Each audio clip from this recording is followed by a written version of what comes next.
ప్రభు సన్నిధానానికి చేరి రావటానికి ప్రభు ఇచ్చిన అవకాశాన్ని బట్టి ప్రభుకి మనం ఎంతైనా వందనస్తులై ఉన్నాం. కొంతమంది ఆరాధన అయిన తర్వాత లేచి వెళుతున్నారు. 4వ సారి 5వ సారి ప్రకటన చేస్తున్నాము. ఇదికి ఖచ్చితమైన నిర్ణయం తీసుకొని ఖచ్చితమైన ప్రకటన ప్రకటించబడాల్సి వస్తుంది. జాగ్రత్త.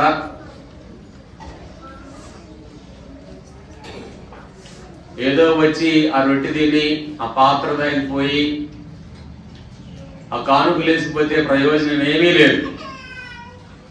ఆరాధన అంటే మొదటి ప్రార్థనలో ఉండాలి, లాస్ట్ ప్రార్థనలో ఉండాలి. 2:30 గంట మనం సమయం ప్రభుకి ఇవ్వాలి. 2:30 గంట సమయం ఇస్తే ఆయన సమయం ఆయనకి ఇచ్చినట్టు. ఈ మధ్యలో లేకపోతే సగం సమయం ఇచ్చినట్టు. సగం సమయం దేవుడి దగ్గర నుంచి ఏం చేసినట్టు నేను చెప్పండి, మీరు చెప్పండి అమ్మా. అది ఉండదున్నట్టుగా మాట్లాడండి, యథార్థంగా మాట్లాడండి. ఎవరి దగ్గర దొంగిలించినట్టు సమయం అన్నా? ఎవరి దగ్గర అంటే విశ్వాసులు ఎవరి దగ్గర దొంగతనం చేస్తున్నారు చెప్పండి, త్వరగా చెప్పండి, నోరు తెలిసే. మనుషులు సంపాదించుకున్న సొమ్ము బ్యాంకుల్లో పెడితే బ్యాంకుల్లో దొంగతనం చేసేవాళ్ళు మంచివాళ్ళ, దేవుడి దగ్గర దొంగతనం చేసేవాళ్ళు మంచివాళ్ళ? ఎవరు మంచివాళ్ళు? ఇద్దరు మీరు తేల్చి చెప్పండి త్వరగా. నేను వాటిలో మాట్లాడలేదు. నేను చెప్పి కొద్దిగా అర్థమైందా? ఇంకొక భాషలో చెప్పమంటారా? మనము సంపాదించి లాగర్లో పెట్టుకున్న ఆగ్ర పగలగొట్టి భూలోకములో మనుషులు దొంగలై దోసుకోపోతున్నారు. వాళ్ళు మంచివాళ్ళ? ప్రభు సమయము దొంగిలించే వాళ్ళు మంచివాళ్ళు అని అడిగారు మిమ్మల్ని. ఆ రెంట్లో ఏదో ఒకటి చెప్పండి. మళ్ళీ చెప్పడం లేదు ఏదైనా నాయనలారా అమ్మా.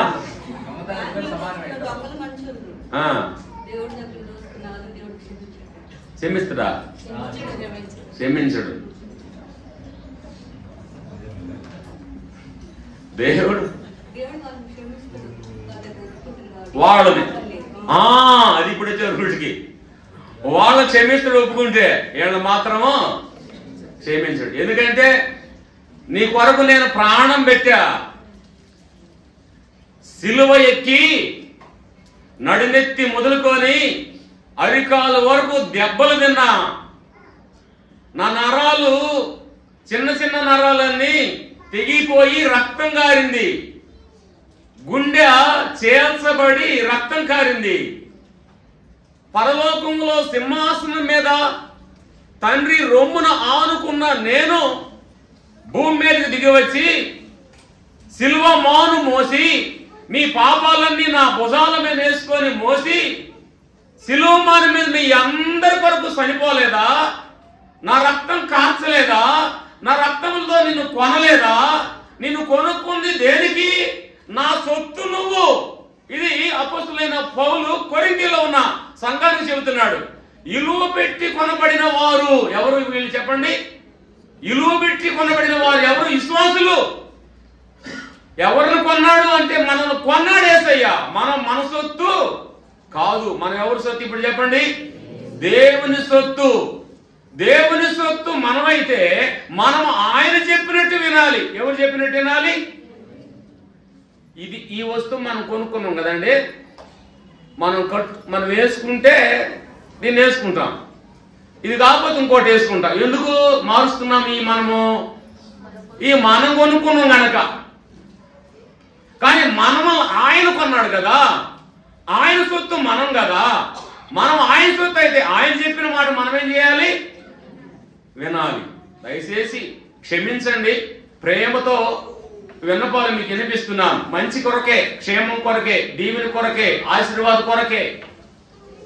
ఇంకెంత మహా అంటే 1 గంట స్తుతులు చెల్లించిన తర్వాత 1 గంట ఉంటుంది వాక్యం, లేకపోతే 40 నిమిషాలు ఉంటుంది.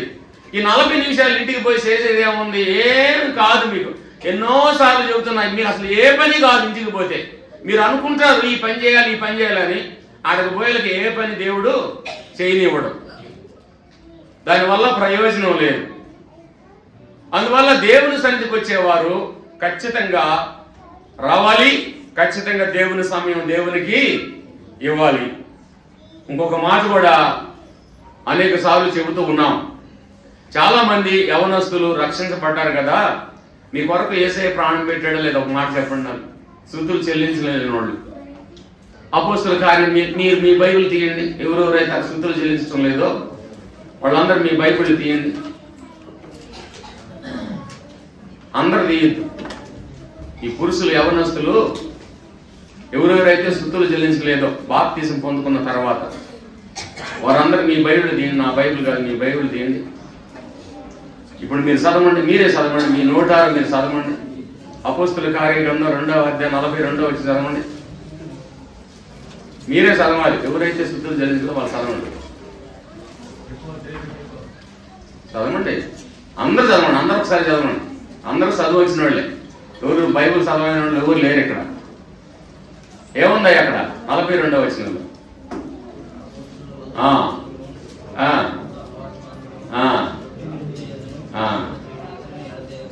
ఎడతెక్క ఉండేది.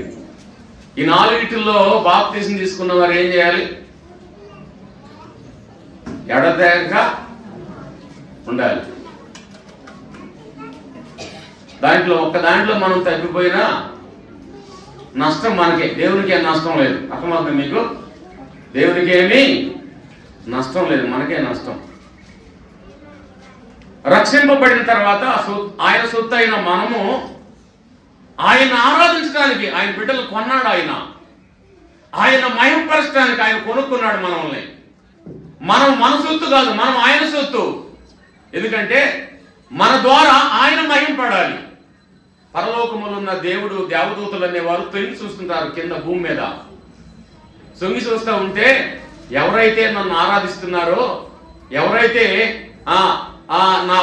నేను చేసిన త్యాగాన్ని జ్ఞాపకం చేసుకుని నన్ను మహింపరుస్తున్నారో, ఒకసారి దేవదూతలు అందరారా రండి కిందకి తొంగి చూడండి.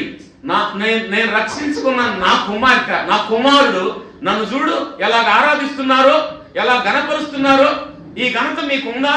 ఇది కేవలం నాకు మాత్రమే ఉందని యేసయ్య ఆ పరలోకంలో ఉన్న దూతలతో చెప్పేవాడు, ఆ తండ్రితో చెప్పేవాడు. ప్రేమైన దేవుని బిడ్డరా, అలాంటి ఘనతను మీరు పోగొట్టుకుంటారు, అలాంటి మంచి యోగ్యతను మీరు పోగొట్టుకుంటారు. అందుకని ఒకవేళ మీ బలహీనతలు ఏమున్నా ప్రభు దగ్గర, ప్రభా నన్ను క్షమించు ప్రభా, ఇది మొదలుకొని నీ పాద సన్నిధానంలో నిన్ను ఆత్మతో సత్యముతో పూజించి ఆరాధించి గణపరుస్తున్నాయి అని మీ హృదయాల్లో లేకపోతే ఇంటికెళ్ళిన దగ్గర మీరు ప్రార్థన చేసుకోండి. ప్రభు సన్నిధిలో కొనసాగించాలని ప్రభు పేట మరొకసారి జ్ఞాపకం చేస్తున్నాను. మంచిది. ఈ దినము ప్రకటనలో ప్రకటించబడినట్లుగా మన ప్రియులు శంకర్ గారిని బట్టి, అలాగే అమ్మ ఇనేదును బట్టి వారికి ఇచ్చిన పెద్ద కుమార్తె గుంటూరులో కాలేజీలో MRBS చదువుతుంది. 2 సంవత్సరాలు ప్రభు దయ వల్ల, ప్రభు వల్ల ఆ బిడ్డ చదువుకొని ఆ 2 సంవత్సరాలు ఎగ్జామ్స్ లో పాస్ అయి 3వ సంవత్సరానికి వెళ్తున్న సందర్భంగా వారు చేరి వచ్చిన పరిశుద్ధులందరికీ భోజనాలు ఏర్పాటు చేశారు. ముందు ఎందుకు చెప్తున్నానంటే, ఎప్పుడెప్పుడు 1 గంట అయిద్దా, ఎప్పుడెప్పుడు ముగించాలన్నా, ఇటు పోవాలన్నా దోవలు ఎత్తుక్కునేవారు ఉన్నారు. పోవడానికి కుదరదు, మీకు అర్ధగంట లేట్ అయ్యింది, మీ చేతిలో సెల్లులు ఉన్నాయేమో, ఎల్లకాడు ఉండేవాళ్ళకి అర్ధగంట లేట్ అయితే నాయన మా సంఘంలో ఇప్పుడు భోజనాలు ఉన్నాయి అని మెసేజ్లు పెట్టండి. ఇప్పుడు మెసేజ్లు పెడుతున్నారు అందరూ. పక్క మనిషి కూర్చుంటే పక్క మనిషితో మాట్లాడలా, వాళ్ళు చెప్పాల్సింది నోటు చెప్పకుండా అక్కడే కూర్చొని పక్క మనిషికి ఏం పెడుతున్నారు చెప్పండి? మెసేజ్ పెడుతున్నారు. ఈ పక్క మనిషి దానికి అర్థం మళ్ళీ మెసేజ్ పెడుతున్నారు. ఇప్పుడు అంతా మెసేజ్ ఏం చెప్పాలి దానికి అర్థం? మెసేజ్ కాలం, రైట్. మెసేజ్ కాలాలు వచ్చాయి. ఇక ఉండే కాలంలో కూడా ఇప్పుడు ఏమో ఒక చోట ఒక దైవజనుడు వాక్యం చెప్తుంటే సినిమాలో ఒక డారా కట్టి ఆ డారా మీద కానీ బొమ్మ చూపించినట్టు చూపిస్తున్నారు. ఇప్పుడు ఇది కూడా ఒక ఇదైపోయింది. ఇప్పుడు స్పష్టంగా ఒక మనిషి అగపడి ఒక 20 మందో 30 మందో విశ్వాసుల దగ్గర నిలబడి వాక్యం చెప్పేది తక్కువైపోతుంది. ఇప్పుడు స్క్రీన్ మీద వాళ్ళ ఫోటోలు అగపడతాయి, స్క్రీన్ మీద వాక్యం చెబుతున్నారు, స్క్రీన్ మీద పాటలు పడుతున్నారు, సినిమా ప్రకటిస్తున్నారు, అంతా స్క్రీన్ మీద జరిగిపోతుంది. అంటే సిస్టమ్ మారిపోయింది. ఇంకా ముందు కాలంలో ఏమొస్తుందో మనకు తెలియదు. ఇంకా రూపాలు వస్తున్నాయి కదా ఇళ్లలో పని చేయడానికి, రూపాల శాతాన్ని వాక్యం చెప్పిస్తారేమో నాకు తెలియదు నా సంగతి. రావచ్చు అటువంటి కాలాలు కూడా చెప్పలేము మనం. దేవుడు రాకడ కొరకు ఎన్ని వస్తాయి ఖచ్చితంగా. దేవుడు రాకడ కొరకు ఎన్ని సూచనలుగా మనము జ్ఞాపకం చేసుకునే వారిగా ఉండాలి. మంచిది ప్రేమైన దేవుని బిడ్డరా. మనము ఆ తర్వాత లోతుకొండ నుంచి వచ్చిన వెలిసే గారు కూడా నిన్న సమయంలో ఒక కొత్త కారు తీసుకొని రావడం జరిగింది. వెలిసే ఇప్పుడు ఏదో సీట్ దాటానికి పోయాడు. తర్వాత డేవిడ్ అని కూడా పోవాలి ఇప్పుడు ఎక్కడి నుంచి. కొత్త బండి మొన్న కొన్నాడు ఆయన. అన్నేందో గమ్మున కూర్చున్నాడు, తెచ్చాడేమో మన ప్యాకెట్లు మనకు తెలీదు. వీళ్ళేమో సీట్లు పెడతారు, వీళ్ళేమో మటన్ అన్నం పెడతారు. అందువల్ల ఒక అర్ధగంట లేట్ అయిందని చెప్పా. ఇవన్నీ తినటానికి తినటానికి ఒక అర్ధగంట లేట్ అయింది. రైట్, ఓకేనా? రైట్. ఇప్పుడు వాక్యం చెప్తుంది. వాక్యాన్ని ధ్యానించాలి. అక్క చూడగా కూరకు శాంపుల్ చెప్పాను నేను, నువ్వు కాటానికి చెప్పా, ఏం కంగారు పడగాక. రైట్, మంచిది. యాకోబు గురించి 12 సంగతులు మనం ధ్యానం చేస్తూ ఉన్నాం. యాకోబుని గురించిన సంగతులు 12 సంగతులు మనం ధ్యానం చేస్తూ కొంతవరకు ప్రార్థన అంశాలను ఎక్కడంటే ఆదికాండం 32వ అధ్యాయంలో 26వ వచనములో 2 శరణాల మీద దేవుని వాక్యాన్ని మనం ధ్యానం చేశాం. ఒకటి, ప్రార్థన చేస్తున్న యాకోబు. ఎప్పుడు చేస్తున్న యాకోబు? రాత్రి కాలం ప్రారంభం చేసి తెల్లారంత వరకు ఏం చేస్తున్నాడట? ప్రార్థనతో దేవుణ్ణి పట్టుకొని పెనుగులాడి ప్రార్థన చేస్తున్న యాకోబు. ఆ ప్రార్థన అంశాన్ని కొన్ని ప్రసంగాల్లో మనం చెప్పుకున్నాం. ఆ తర్వాత ఏమిటే ప్రార్థన చేసిన తర్వాత యాకోబుని దేవుడు ఆశీర్వదించాడు. యాకోబు ఎందుకు ప్రార్థన చేశాడంటే, నువ్వు నన్ను ఆశీర్వదిస్తే గాని నీ పాదాలు నేను విడిచిపెట్టనన్నాడు. అనగంలోనే అప్పుడు దేవుడు అంటున్నాడు, నిన్ను నేను ఆశీర్వదిస్తాను అయ్యా అని ఆయన ఆశీర్వదించాడు. ఆశీర్వదించినటువంటి వాక్యాలు కూడా ఒక 2 ప్రసంగాలు 3 ప్రసంగాలు మనం విన్నాం. ప్రార్థన అంశాలు కూడా 2-3 ప్రసంగాలు మనం విన్నాం. ఆ తర్వాత 29వ అధ్యాయంలో ఆదికాండంలో 29వ అధ్యాయం 1వ వచనములో గత నెలలో మనం దేవుని వాక్యాన్ని ధ్యానం చేశాం. యాకోబు అక్కడి నుంచి లేచి ఎక్కడికి వెళ్ళాడు? తూరు పక్కకి వెళ్ళాను అనే మాట మీద గత నెలలో 7 సంగతులు తూరు పక్కకి వెళ్ళిన సంగతుల్ని మనం ధ్యానం చేశాం. ఆ 7 సంగతులు ఒకసారి అట్లా మీకు జ్ఞాపకం చేసి ఇంకా కొత్త సంగతుల్లోకి వెళదాం. సమయం సందర్భాన్ని బట్టి కొత్త సంగతుల్లోకి వెళదాం. ఇది అయిన తర్వాత ఒక 5-10 నిమిషాలు వారి శృతి కూడికి ఏర్పరచుకున్న వాళ్ళకు కూడా తగిన వాక్యము ఒక 5 నిమిషాలు 10 నిమిషాలు చెప్పుకుందాం. అందువల్ల ప్రేమైన దేవుని బిడ్డలారా, తిరిగి మన పాఠానికి మనం వద్దాం. చూడండి, 29వ అధ్యాయంలో యాకోబు అక్కడ నుంచి లేచంటే 28వ అధ్యాయంలో యాకోబు ప్రయాణములో నిలిచిపోయి ఆ రాత్రి వేళ అరణ్య ప్రదేశంలో నిద్రించి అక్కడ నుంచి లేచి 29వ అధ్యాయంలో తూరు పక్కకు బయలుదేరి వెళ్ళిపోయాడు. తూరు పక్కకు బయలుదేరి వెళ్ళిపోయిన తర్వాత ఎక్కడికి చేరాడు అని అంటే తన మామైన లాబానింటికి చేరాడు. తన మామైన లాబానింటికి చేరి అక్కడ మామ మందను కాసి అక్కడ వివాహం చేసుకొని అక్కడ బిడ్డలను కని అక్కడ అభివృద్ధి పొందాడు. అక్కడ ఏం పొందాడు? అభివృద్ధి పొందాడు. యాకోబు 28వ అధ్యాయంలో ఒక్కడే వెళ్ళాడు. 29వ అధ్యాయంలో ఒక్కడే మామ ఇంటికి వెళ్ళాడు. అక్కడ వివాహం చేసుకొని బిడ్డలను కని ఆయన ఆశీర్వాదం పొందుకొని 33వ అధ్యాయంలో తిరిగి కానానుకు బయలుదేరి వస్తుంటుండగా ఆయన ఆశీర్వాదం మనకు అగబడుతుంది. అక్కడ ఒక్కడే వెళ్ళాడు, తూర్పు పక్కకి వెళ్ళి ఆశీర్వాదం పొందుకొని వస్తున్నాడు. ఇది దీని అర్థం. తూర్పు పక్కకి వెళ్ళి ఆశీర్వాదంతో వస్తున్న యాకోబును చూశాం. Okay, right. అదైన తర్వాత ఇక తూర్పు దిక్కు అనే మాటలు, కొన్ని మాటలు మనం ధ్యానం చేశాం. తూర్పు దిక్కు అనే మాటలు కొన్ని జ్ఞాపకం చేశాం. ఆదికాండ గ్రంథము 2వ అధ్యాయము 8వ వచనములో తూర్పు పక్కన దేవుడైన యెహోవా ఏదెను వనము నాటి, ఏమి నాటాడు? తూర్పు పక్కన ఏదెను వనము. ఎవరు నాటాడండి? దేవుడైన యెహోవా. ఇప్పుడు చెప్పండి, తూర్పు పక్క ఏముంది అని అంటే ఏదెను వనం ఉంది. ఏదెను వనం ఉంది. తూర్పు పక్క ఏముంది అంటే అభివృద్ధి ఉంది. జాగ్రత్తగా పాయింట్లు ఇప్పుడు నేను చెప్తున్నాను. పోయినసారి పాయింట్లు చెప్పలేదు, ఈసారి పాయింట్ల వరకే చెప్తున్నాను. కొన్నిసార్లు త్వరగా పోవాల్సి వస్తుంది, కొన్నిసార్లు మళ్ళీ అదే వాక్యాన్ని పాయింట్ల ప్రకారం చెప్పాల్సి వస్తుంది. అందుకని గత వారంలో ఇవన్నీ చెప్పలేదు, గత నెలలో ఈ చెప్పలేదు. అన్నీ ఒక్కసారి చెప్పడానికి సమయం సరిపోదు. అందుకని కొన్నిసార్లు త్వరగా పోవాల్సి వస్తుంది. అందుకని తూర్పు పక్క ఏదెను వనము దేవుడైన యెహోవా నాటినట్టుగా మనం చూస్తున్నాం. ఎందుకు నాటాడు? ఎవరి కొరకు నాటాడు ఏదెను వనం అని అంటే ఆదాము కొరకు, అవ్వ కొరకు నాటాడు. ఆదాముని అవ్వని ఏదెను వనములో ఉంచాడు. ఏదెను వనములో ఉంచాడు. ఆహారం తినమన్నాడా, పొళ్ళు పొలాలు తినమన్నాడా? చెప్పాలి ఇప్పుడు మీరు సమాధానం. ఏదెను వనం ఎందుకు వేసాడంటే మానవుడు ఏం తినాలి? ప్రతి చెట్టు ఫలాన్ని తినాలి. ఆ చెట్లు ఫలాలు తిని మీరు ఇక్కడే ఉండండి అని చెప్పాడు. ఏదెను వనములోనే ఉండమన్నాడు. అంటే తూర్పు పక్క ఏదెను వనము నాటింది ఎవరికి అంటే మానవుడు కొరకు, ఆదాము అవ్వ కొరకు తూర్పు పక్క నాటాడు దేవుడైన యెహోవా ఏదెను వనము తూర్పు పక్క అని జ్ఞాపకం చేసుకున్నాం. ఆ తర్వాత ఆదికాండం 13వ అధ్యాయం 10వ వచనం చూడండి. ఆదికాండం 13వ అధ్యాయం 10వ వచనం.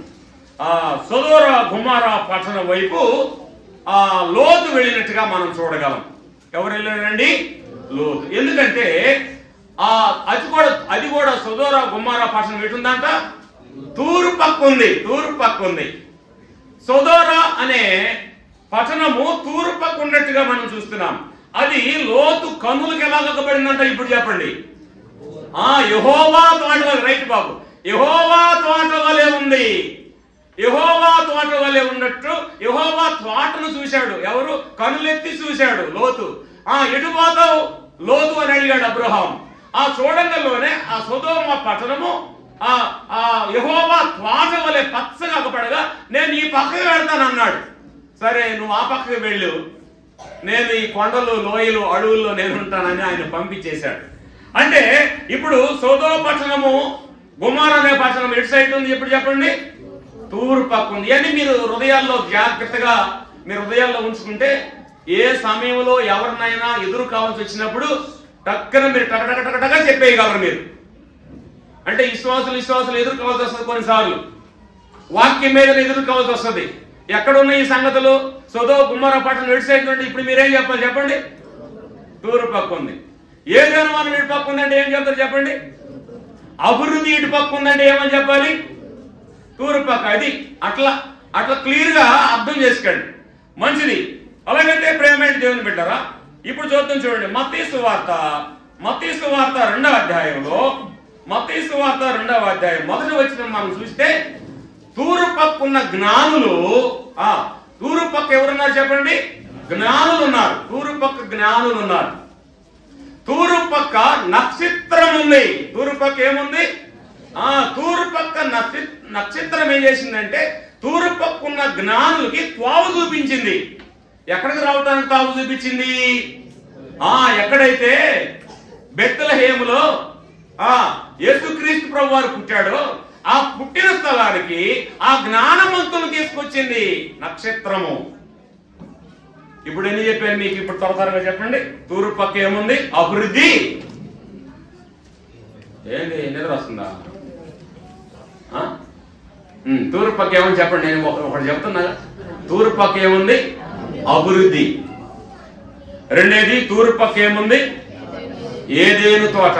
మూడేది చెప్పండి. తూర్పు పక్క ఎవరున్నారు? తూర్పు పక్క సొదొమ పట్టణము తూర్పు పక్క ఉంది కదండి. అది యెహోవా తోట వలె ఉంది. రైట్. ఇప్పుడు నాలుగేది చెప్పండి. తూర్పు పక్క జ్ఞానులు ఉన్నారు, తూర్పు పక్క నక్షత్రం ఉంది. రైట్. తూర్పు పక్క ఉన్న వాటిని మనం చూస్తున్నాం. ఈ తూర్పు పక్క ఉన్న జ్ఞానులు, ఈ జ్ఞానం కలిగిన వారు ఎవరిని పూజించడానికి వచ్చారు? ఇప్పుడు చెప్పండి. బాలుడుగా ఉన్నాడు యేసు ప్రభు. పశువుల తొట్టిలో ఉన్నాడు యేసయ్య. పశువుల పాక దగ్గరికి వచ్చారు. ఆ పాక దగ్గరికి వచ్చి ఆ మరియమ్మ తల్లిని చూసి పూజించింది ఎవరిని చెప్పండి? ఆ బాలుడిని ఏం చేశారంట? పూజించి వారి పెట్టెలు ఇప్పి బాలుణ్ణి పూజించారు. యేసుక్రీస్తు ప్రభు బాలుడే కానీ ఆయన ఆదిలో ఉన్నవాడు. ఎక్కడున్నవాడు? ఆయన ఆదిలోనే ఉన్నవాడు. సృష్టి లేకముందే యేసు ప్రభు ఉన్నవాడు. ఆయన బాలుడుగా పుట్టాడు. ఆ బాలుణ్ణి పూజించడానికి తూర్పు పక్క నుంచి ఎవరు వచ్చారండి? జ్ఞానులు వచ్చారు. ఇప్పుడు 5 అయిపోయాయి. తూర్పు పక్క జ్ఞానులు, తూర్పు పక్క నక్షత్రాన్ని చూశాం. తూర్పు పక్క నక్షత్రాన్ని చూశాం. నక్షత్రాన్ని చూసి తూర్పు పక్క ఉన్న జ్ఞానులు ఎక్కడికి వచ్చారు అంటే హేరోదు రాజున్న దగ్గరికి వచ్చారు. హేరోదు రాజున్న దగ్గరికి వచ్చి యూదుల రాజుగా పుట్టినవాడు ఎక్కడున్నాడు? ఆయన్ని మేమేం చేయాలి? పూజించాలి. ఇప్పుడు చెప్పండి.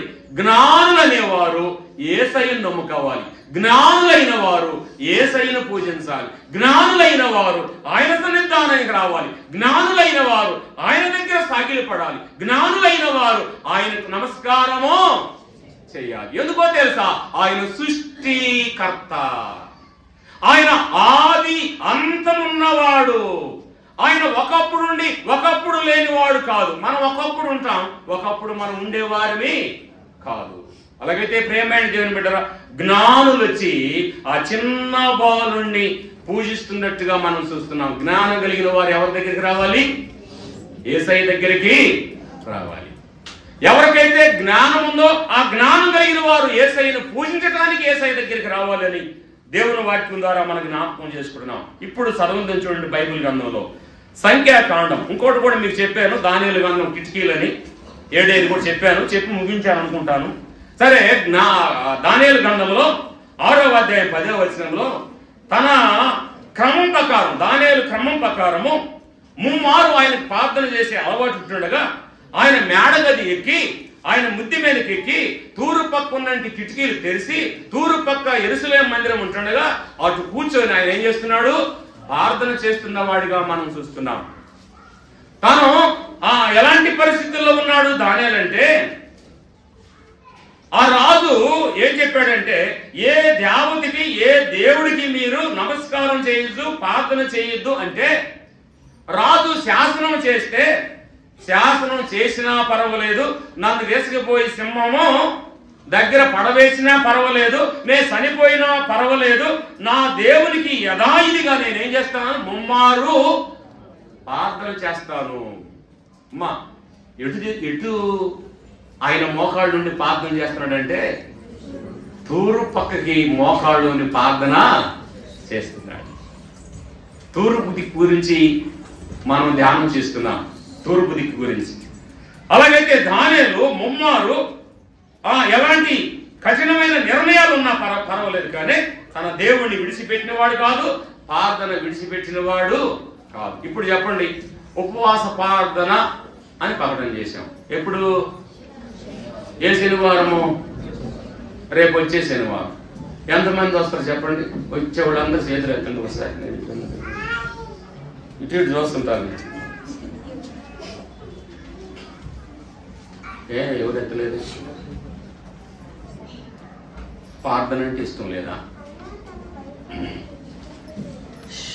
ఇళ్ళకాడు చేసేది వేరేండి. మేము ఇళ్ళకాడు చేస్తున్నామండి అంటారేమో.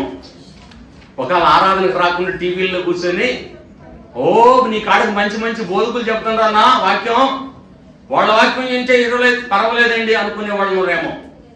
టీవీల్లో ప్రసంగాలు వేరు, ఈ టీవీల్లో ప్రసంగాలు వేరు, సంఘంలో ప్రసంగాలు వేరు, సంఘానికి వచ్చేది వేరు. అదైతే అట్ట మీరు అనుకునే పని అయితే అసలు దేవాలయం ఎందుకు కట్టాడు? దావీదు మహారాజు దేవాలయం ఎందుకు కట్టాడు చెప్పండి త్వరగా మీరు. దేవాలయం ఎవరు కొరకు కట్టాడు? దేవాలయం కట్టడానికి కారణం ఏంది? సొలొమోను ఎందుకు నిర్మాణం చేసి ప్రతిష్ఠ కార్యక్రమం చేశాడు? ఆయన మోకాళ్ళుని యెరూషలేము మందిరంలో ప్రార్థన చేస్తుండగా దేవుడైన యెహోవా నా సొలొమోను దగ్గరికి వచ్చి, సొలొమోనా, ఈ మందిరంలో ఎంత మంది అయితే వస్తారో నేను ఈ మందిరంలో కూర్చుని వాళ్ళని నేనేం చేస్తా? ఆశీర్వదిస్తా. టీవీ ముందు కూర్చుంటే కాదు ఆశీర్వాదం, టీవీ ప్రసంగాలు ఇంటే కాదు ఆశీర్వాదం. దేవుని మందిరంలోకి రావాలి, దేవుని సన్నిధానంలోకి రావాలి, దేవుని సన్నిధిలో కూర్చోవాలి. ఒక సమయం దేవునికి సపరేట్ గా మనం ఇవ్వాలి. దానియేలు సపరేట్ గా తన సమయం ఇచ్చాడు ముమ్మారు ప్రార్థన చేయడానికి దేవునికి. అలాగైతే ప్రేమైన దేవుని బిడ్డరా, దేవుని సన్నిధానానికి రావాలి. దేవుని సంఘములో ప్రకటనలు చేసిన ప్రకటనలన్నిటి కొరకు మనం ఇంటికాడున్నా ఎక్కడున్నా మనం ప్రార్థన విజ్ఞాపన చేసే వారిగా ఉండాలి. ఎందుకు సంఘంలో ప్రకటనలు చేస్తారంటే అందరూ విని అందరూ ఏం చేయటానికంట? అందుకు ప్రకటనలు ఎందుకు చేస్తారంటే అందరూ ప్రార్థన చేయాలి, మా అవసరాల కొరకు, మా అక్కర్ల కొరకు అని ప్రకటనలు చేస్తారు ప్రేమైన దేవుని బిడ్డ. మరి రేపు శనివారం ఎంతమంది వస్తారో నాకు తెలియదు విజ్ఞాపనకి కదండి. దూరం అంటున్నారు. పెళ్లిళ్ళు సికింద్రాబాద్లో పెడతారు, సైనిక్పూర్లో మనం ఉంటాం. పెళ్లికి పోతామా మొఖాలు ఓవర్ నల్లని పెట్టిన కాసేపు నవ్వుతా చెప్పండి, మీ సొమ్మెం పోతుంది ఇప్పుడు.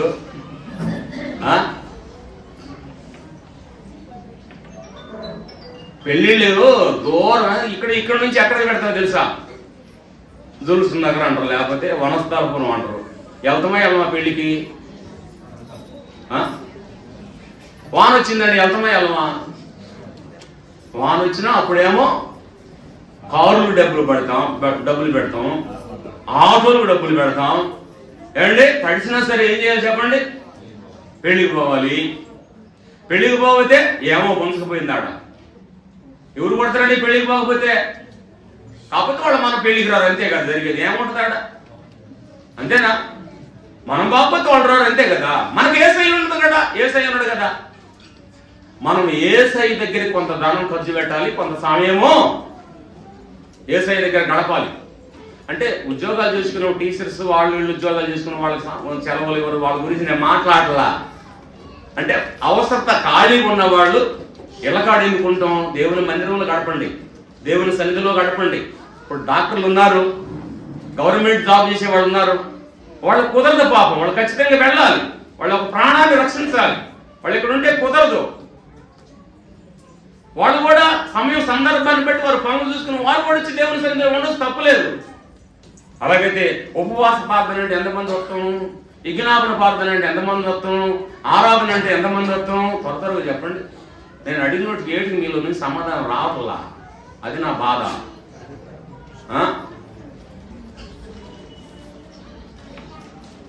విజ్ఞాపన కంటే మనకెందుకులే, ఆ పెద్దోళ్ళు నలుగురు పోతారు, మనకెందుకు? పెద్దోళ్ళైన పరలోకం పోయేది. మీరు రారా? మీరు అత్తరా రారా? మీకు పరలోకం వీళ్ళ ఏసయ్యా, మీ కొరకు రక్తం కాచలా ఏసయ్యా, మీ కొరకు చనిపోవాలా ఏసయ్యా, మీ కొరకు పరలోకంలో ఇల్లు కట్టాడా లేదా? ఇల్లు కట్టాడు, రెడీగా ఉంది మీ కొరకు ఇల్లు. అలాగైతే మనము దేవుని పనిలో ఎనగబడే వారిగా ఉండకూడదు. మంచిది ప్రేమైన దేవుని బిడ్డరా. ఎక్కడ దానియేలు తన పనిని విడిచిపెట్టి, దానియేలు కనుక చెప్పేవాడు కదా నేను మళ్ళీ అది. దానియేలు మరణ శిక్ష వేసినా కూడా తన ముమ్మారు ప్రార్థన విడిచిపెట్టాడా? చేశాడమ్మా తల్లు గారు చెప్పండి రా, చేశాడా? ఎప్పుడమ్మా? ప్రాణభీతి ఉన్నప్పుడు కదా, సంపేతం అన్నప్పుడు కదా. తన దేవుని విడిచిపెట్టలేదు చెప్పండి. ప్రాణం పోయినా పర్వాలే, ఏమి తిన్నా సింహము నన్ను నువ్వులు వేసి మింగేసినా పర్వాలే, నా దేవుడి దగ్గర నేనేం చేస్తా చెప్పండి? ప్రార్థన చేస్తా. ఈ వాక్యాన్ని బట్టి చెప్పానమ్మా, నన్ను ఏం అనగాకండి మీరు మళ్ళీ తర్వాత. వాక్యం లేదు నేను చెప్పను, వాక్యం ఉంటే చెప్తా అంతే. మంచిది ప్రేమైన దేని బిడ్డ దాటిపోతుంది చూడండి. ఇప్పుడు సంఖ్యాకాండం 2వ అధ్యాయం, సంఖ్యాకాండం 2వ అధ్యాయం వచనం 3. సంఖ్యాకాండము 2వ అధ్యాయము 3వ వచనం. సూర్యుడు ఉదయించు తూర్పు దిక్కున యూదా పాళెపు గలవారు తమ తమ సేనల చొప్పున దిగవలెను. చాలు. తూర్పు పక్క ఏముందంట? సూర్యుడు ఉదయించును.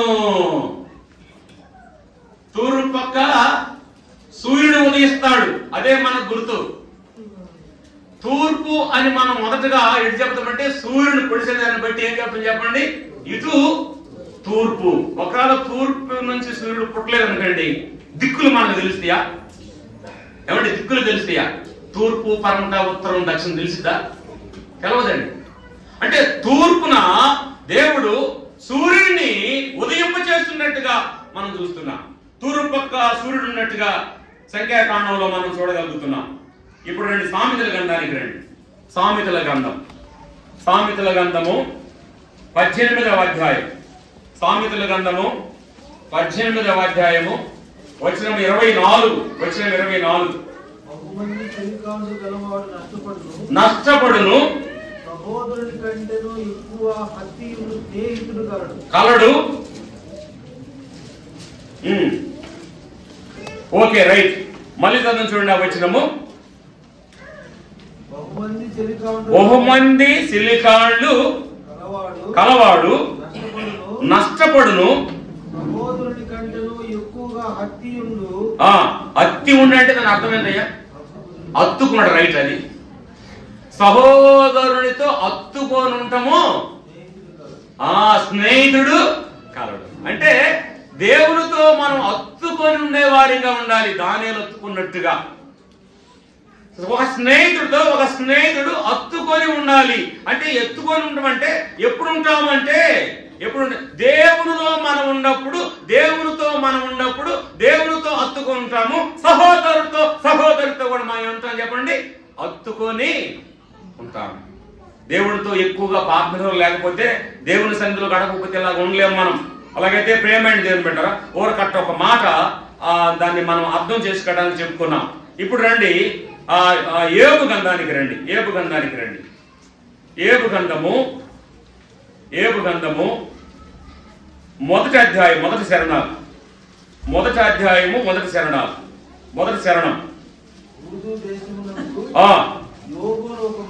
ఏబు అనే ఒక మనుషుడు ఉండెను.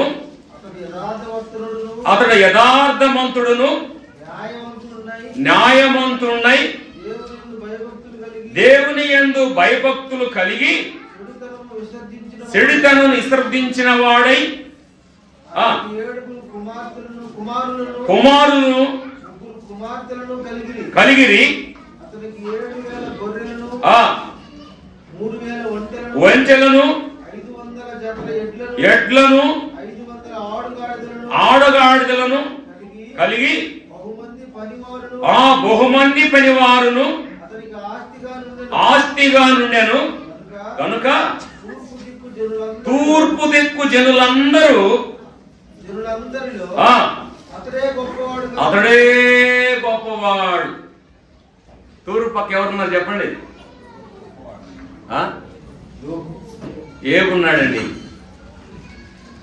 ఏబు ఎలాంటి వాడు?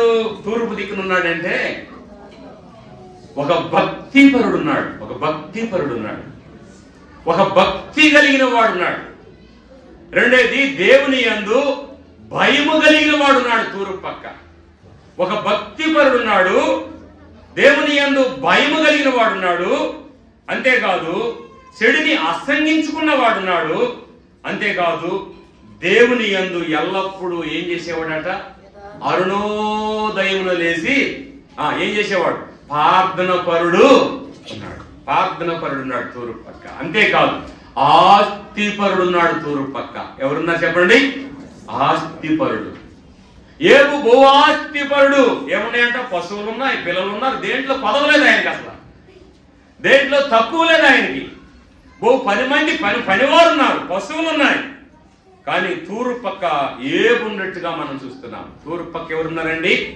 ఏబు. ఇప్పుడు చెప్పండి, ధనవంతుల్లో, ప్రార్థన పరుల్లో, యథార్థవంతుల్లో, చెడిని అసహించుకున్నట్లో ప్రార్థన పరుల్లో తూర్పు పక్క ఎవరున్నారు చెప్పండి? ఏవున్నట్టుగా మనం చూస్తున్నాం. తూర్పు పక్క మంచి భక్తిపరుని మనం అక్కడ చూస్తున్నాం కదండి. చెడిని అసంగించుకున్నవాడిని చూస్తున్నాం.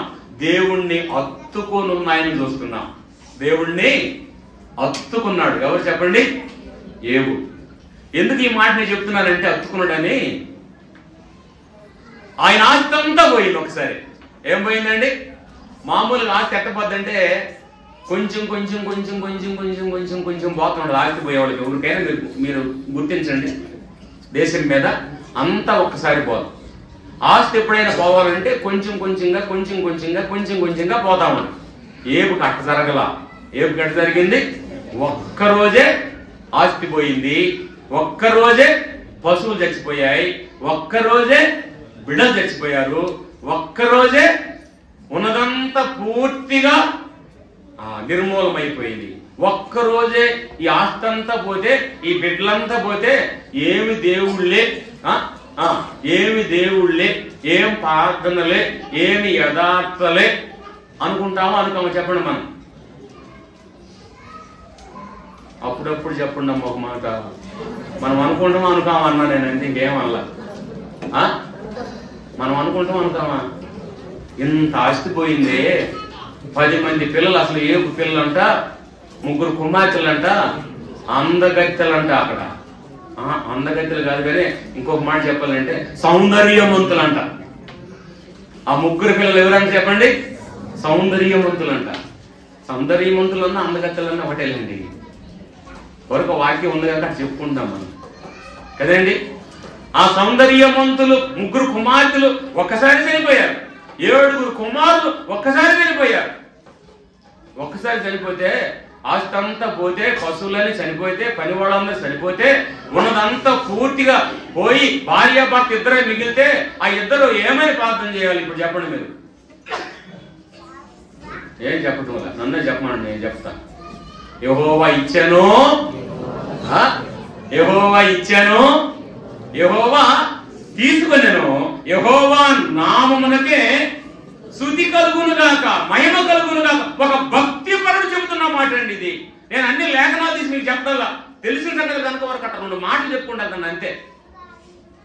తూర్పక్కున్న ఒక భక్తి పరుడు చెప్తున్న మాట. అసలు యోబు మీద అపవాదులు దేవుడు పండి వేసుకున్నారట. ఎవరి మీద? తూర్పక్కున్న ఆస్తిపరుడు మీద, భక్తి పరుడు మీద. సాతానుడు గెలవాలని సాతానుడు, దేవుడు యోబు మీద గెలవాలని దేవుడు, యోబు ద్వారా దేవుడు గెలవాలని యోబుని సాతానుడు యోబుని దేవునికి దగ్గర నుంచి వాడబట్టాలని సాతానుడు. వీళ్ళిద్దరు పందెం పెట్టుకున్నారు. వీళ్ళిద్దరు పందెం పెట్టుకుంటే నష్టపోయిన ఎవరు? ఏమంటే ఇద్దరు ఎవరెవరు పందెం పెట్టుకున్నారు చెప్పండి. వీళ్ళిద్దరు పందెం ఆడి పెట్టుకున్నారు, మీరు ఎవరు అని చెప్పండి నాకు. నేను బైబిల్ తీయకుండా చెప్తున్నా, మీరు చెప్పండి. వీళ్ళిద్దరు పందెం పెట్టుకుంది ఎవరు? సాతానుడు, దేవుడు. యోబు మీద పందెం పెట్టుకున్న భూమి మీద ఆకాశం మీద చెప్పండి. ఇప్పుడు చెప్తాను క్లియర్గా. ఆకాశం మీద కదా. ఏడకపోయి వస్తాను రా అన్నాడు ఎవరు? దేవుడు. అంటే ఇటు ఎక్కడి నుంచి పోయాడంటే ఇటు సమాధానం చెప్తున్నాడు. ఏమని సమాధానం చెప్తున్నాడు? నేను భూమి మీద కాదు, వాడు అటు ఇటు అటు తిరిగి వస్తున్నాను అన్నాడు. భూమి మీద అటు ఇటు తిరిగి నేను వస్తున్నాను అంటే ఈడు భూమి మీద తిరిగి ఎడకపోతున్నాడు, ఆ దేవుడి దగ్గరికి వెళ్తున్నాడు. అటైతే ఏమని వాడు ఏమన్నా అగపడ్డా నీకు ఆ మధ్యలో అన్నాడు. అగపడకపోవడం ఏందయ్యా? అగపడ్డాడు అయ్యా. మరి నువ్వేమన్నా ఏబు ఇంచుకేమన్నా వెళ్ళావా అని అడిగాడు. అడిగితే అంటున్నాడు ఆయన, ఏబు ఇంచుకి నువ్వేం వేసావు? కంచె వేసావు అన్నాడు. అట్లయితే కంచె తీసేస్తా, నువ్వేమో చేయగలవు అన్నాడు. ఒక్క నిమిషంలో దేవుడు అసలు ఎవరు అది దూషించే మాటలు ఆయన నోటి ద్వారా నేను మాట్లాడుతానని సాతానుడు పందెం పెట్టుకున్నాడు ఇది మీద. ఇప్పుడు సరేరా నీ ఇష్టం అన్నాడు, పొమ్మన్నాడు, పంపించేశాడు, మొత్తం పోయింది. లాస్ట్కి అంతా అయిపోయిన తర్వాత ఆయన అనే మాట్లాడింది తెలుసా? యెహోవా ఇచ్చాడు, యెహోవా తీసుకున్నాడు. యోబు భక్తి పరుడు, ప్రార్థన పరుడు, దేవుణ్ణి మహింపరిచిన వాడు, దేవుని నామానికి ఘనత ఇచ్చిన వాడు తూర్పక్కున్నాడు. తూర్పక్కున్న యోబును మనం చూస్తున్నాం. ఇవన్నీ కూడా మీకు నేను సరైన ధ్యానం చేయట్లా, సింపుల్ గా అర్థం కావడానికి సమయం సందర్భం బట్టి చెప్పుకుంటా పోతున్నా. మంచిది ప్రేమైన దేవుని పెట్టారు. యెషయా గ్రంథానికి 2వ మాట 44వ అధ్యాయం 22వ వచనం చూడండి. త్వరగా. మనసు విడిపోవునట్లుగా, ఆ మనసు విడిపోవునట్లుగా, నేను నీ అతిక్రమములను మబ్బు తొలగునట్లుగా, నీ పాపములను తుడిసివేసి ఉన్నాను. నేను నిన్ను విమోచించి ఉన్నాను. నా యొద్దకు మీరేం చేయాలి? మల్లుకొనుము.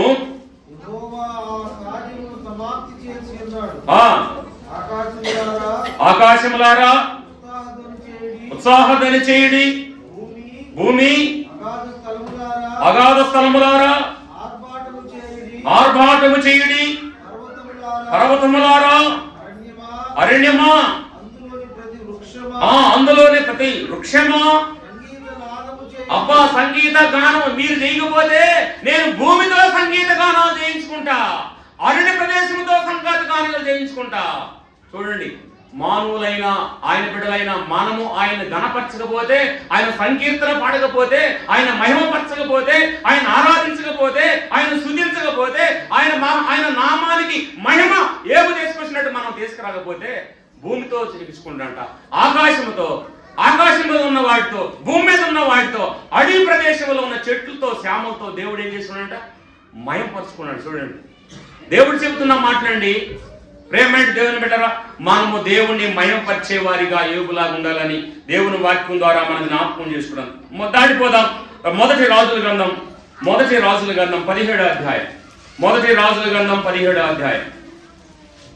రాజుల మొదటి గ్రంథం 17వ అధ్యాయం 3వ వచనం. నువ్వు ఇచ్చట నుండి ఏలియాకు చెబుతున్న మాట ఇది. దేవుడైన యెహోవా ఏలియాకు చెబుతున్నాడు, ఏలియా ఇక్కడి నుంచి నువ్వు ఎటు వెళ్ళాలి? తూర్పు దిక్కుకు వెళ్ళాలి. యోర్దాను నదికి ఎదురుగా ఉన్న కెరీతు వాగు దగ్గర దాగి ఉండము. ఇప్పుడు చెప్పండి, కెరీతు వాగు ఏ పక్క ఉంది? అర్థమవుతుందా మీకు? అర్థం కావట్లేదా? ఏమన్నా కొంచెం కూడా ఎక్కుతుంది అసలు.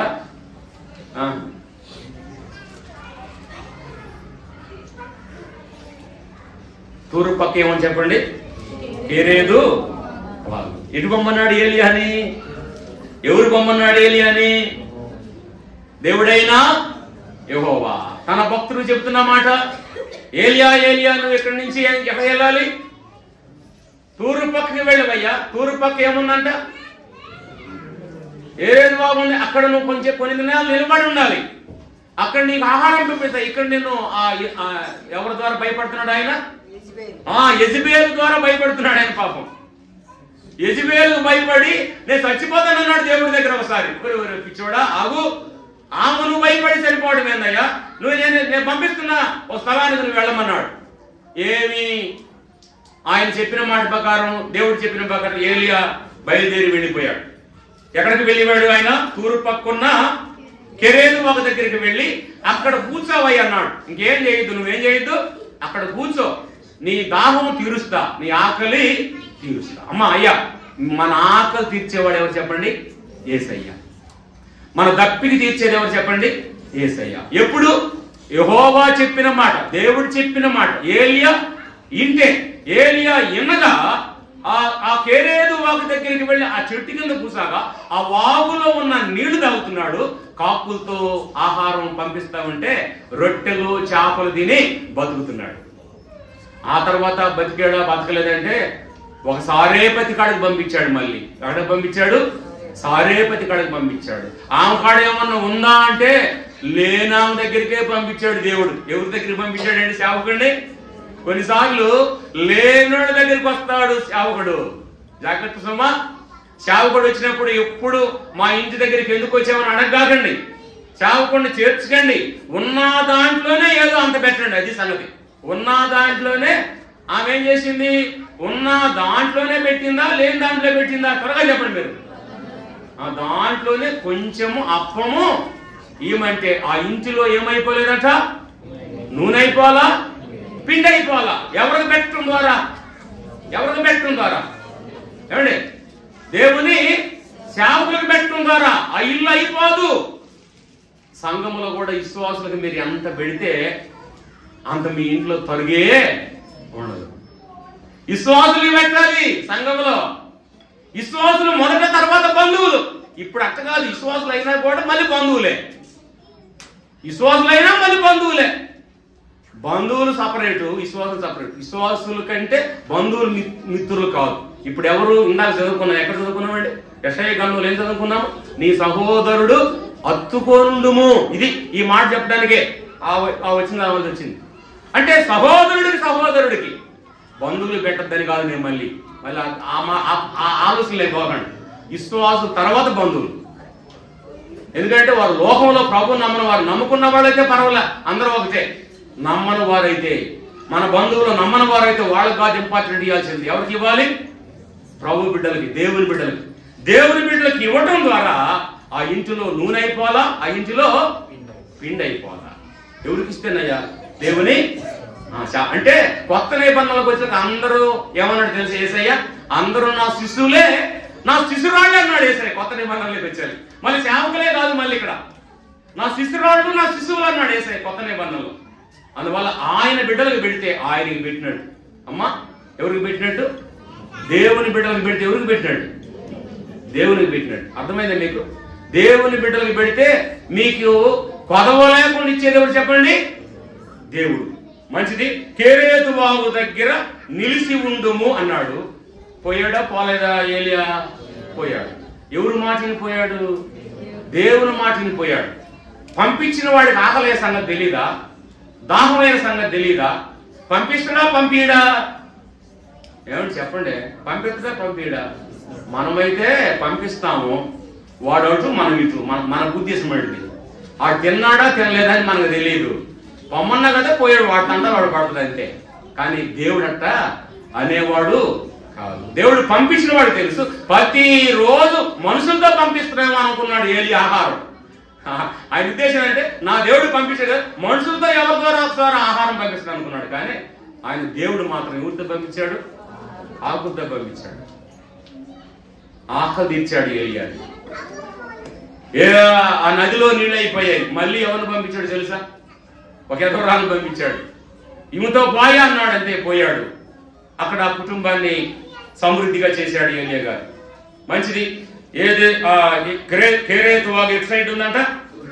తూర్పు దిక్కున్నట్టుగా మనం చూస్తున్నాం. ఇంతవరకు నేను వాక్యం ఆఫ్ చేస్తున్నా, ఒకటి అయిపోతుంది కాబట్టి ఇంతవరకు తూర్పు పక్కున్న సంగతులన్నీ మీకు చెప్పాను. కొత్త సంగతులు ఏం చెప్పాను ఈరోజు? పోయిన వారం కాకుండా ఇప్పుడు కొత్త సంగతులు ఏం చెప్పాను తూర్పు పక్క గురించి? ఏబు. ఇప్పుడు చెప్పింది చెప్పండి. రాజులు గాను కెరేతు వాగు, తూర్పు పక్క సూర్యుడు. తూర్పు పక్క ఇంకెవరున్నారండి?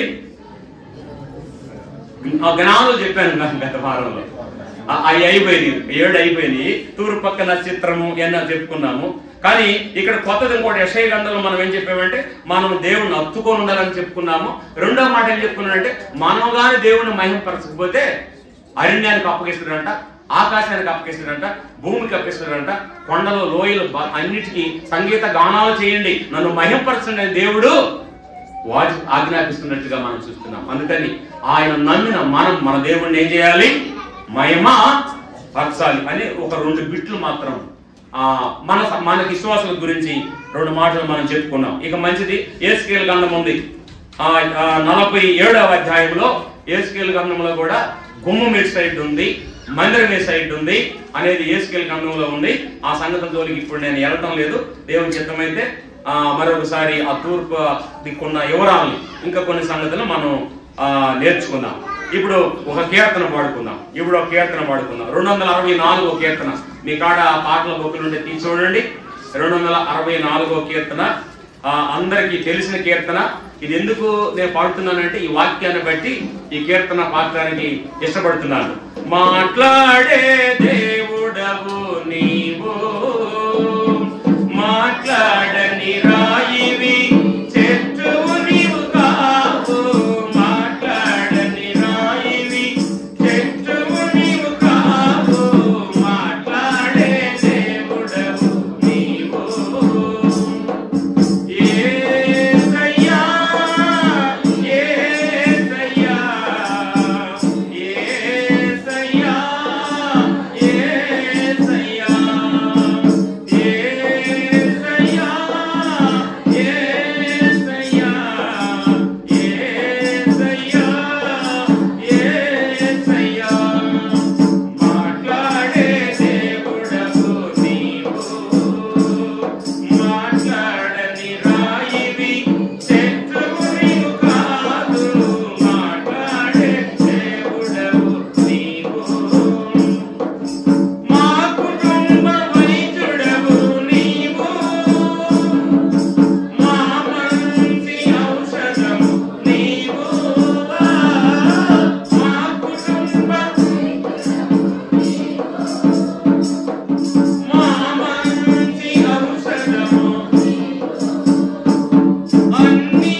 మాట్లాడుతూ ఉంటాడు. అంతేకాకుండా మన కుటుంబం వైద్యుడిగా ఉంటాడు. ఆయన మనం విడిచిపెట్టేవాడు కాదు. ఆ దేవుణ్ణి మనం ఘనపరచడానికి, ఆ దేవుణ్ణి మనము మహిమపరచడానికి మన చేతనైనంత వరకు, మనకు శక్తి ఉన్నంత వరకు, మనం చేయగలిగినంత వరకు దేవుని సన్నిధానంలో దేవుణ్ణి మహిమపరిచే వారిగా ఉండాలని దేవుని వాక్యం ద్వారా మనం చెప్పుకుంటున్నాం. పేమెంట్ దేవుని బిడ్డలు మంచిది. ఈ సమయంలో